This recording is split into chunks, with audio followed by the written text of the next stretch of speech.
بسم اللہ الرحمن الرحیم۔ السلام علیکم ورحمۃ اللہ وبرکاتہ۔ ناظرین، امید ہے آپ سب خیریت سے ہوں گے۔ آج میں آپ کے ساتھ نیک اور صالح بیوی کی صفات قرآن و حدیث کی روشنی میں بیان کروں گی۔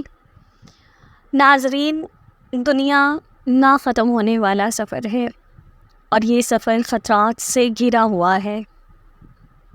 اس کے مسافر کو معلوم نہیں کہ کب یہ سفر اختتام پذیر ہو جائے، اور مسافر کے پاس سفر کے لیے زاد راہ ساتھ ہونا چاہیے کہ جو اس کے وحشت کے لمحات میں اس کے ساتھ ہو۔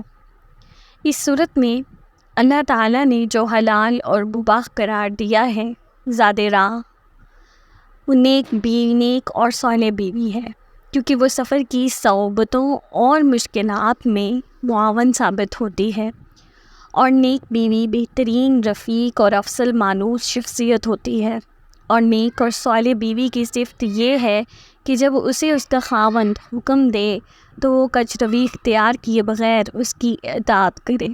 جب وہ خاوند یعنی اسے عورت کو دیکھے تو وہ اسے خوش کر دے، اس کی عزت کی حفاظت کرے، خواہ وہ پاس ہو یا دور ہو۔ نبی کریم صلی اللہ علیہ وآلہ وسلم نے فرمایا کہ دنیا فائدہ مند چیز ہے، اور اس کی سب سے زیادہ فائدہ مند چیز نیک بیوی ہے۔ آپ صلی اللہ علیہ وآلہ وسلم نے فرمایا 4 چیزیں باعث سعادت ہیں، جن میں نیک بیوی، کشادہ مسکن، نیک پڑوسی اور اچھی سواری ہیں، اور 4 چیزیں جو باعث شقاوت ہیں ان میں بری بیوی، تنگ مسکن، برا پڑوسی اور بری سواری ہے۔ پس نیک بیویاں خاوند کی تابع فرمان ہوتی ہیں اور اللہ تعالیٰ کی عنایت سے غائبانہ تمام امور کی حفاظت کرنے والی ہوتی ہیں۔ قرآن مجید میں نیک عورتوں کے لیے الصالحات یعنی دین میں مستقیم اور راہ راست پر، قانتات یعنی اللہ کی اور اپنے شوہر کی اطاعت گزار ہو، حافظات للغیب یعنی اللہ تعالیٰ نے ان کے ذمہ جو اپنا حق لگایا ہے اس کی حفاظت کرنے والی ہوتی ہیں، اور اپنے شوہر کے تمام امور کی قائمانہ طور پر حفاظت کرنے والی ہوتی ہیں۔ ابن جریر رحمہ اللہ نے فرمایا ہے کہ وہ اپنے شوہر کی غیر موجودگی میں اپنی شرمگاہوں کی اور اپنے شوہر کے اموال کی حفاظت کرنے والی ہوتی ہیں۔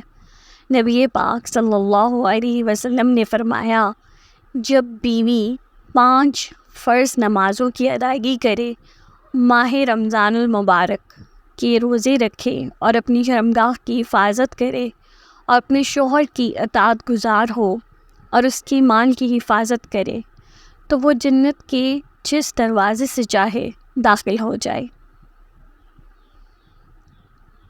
ایک مرتبہ آپ نبی کریم صلی اللہ علیہ وسلم سے سوال کیا گیا کہ کون سی عورت بہتر ہے، تو آپ صلی اللہ علیہ وسلم نے فرمایا کہ وہ خاوند جب اسے دیکھے تو وہ یعنی عورت اسے خوش کر دے، اور جب اسے حکم دے تو وہ اس حکم کی اطاعت کرے، اور وہ اپنی ذات کے بارے میں اپنے مال کے متعلق کچھ ناپسند کرے تو بیوی اس کی مخالفت نہ کرے۔ ایک اور جگہ ارشاد فرمایا کہ تمہاری عورتیں جو اپنے شوہر سے محبت کرنے والی، زیادہ بچوں کو جنم دینے والی، اپنے شوہر کو نفع پہنچانے والی ہوتی ہیں تو وہ جنتی ہے۔ یہاں تک کہ جب عورت کا شوہر اس سے ناراض ہو جائے تو وہ اس کا ہاتھ اپنے ہاتھ پہ پکڑ کر کہے کہ میں سو نہیں سکتی جب تک کہ آپ راضی نہ ہو جائیں۔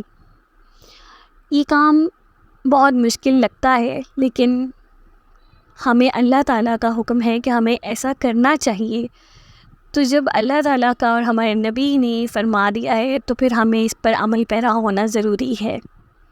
ناظرین، اگر آپ میرے چینل پر نیو ہیں تو پلیز میری ویڈیوز کو لائک کیجیے، شیئر کیجیے اور میرے چینل کو سبسکرائب کیجیے تاکہ میں مزید اچھی ویڈیوز آپ کے لیے لے کر آ سکوں، اور کمنٹ بھی کیجیے۔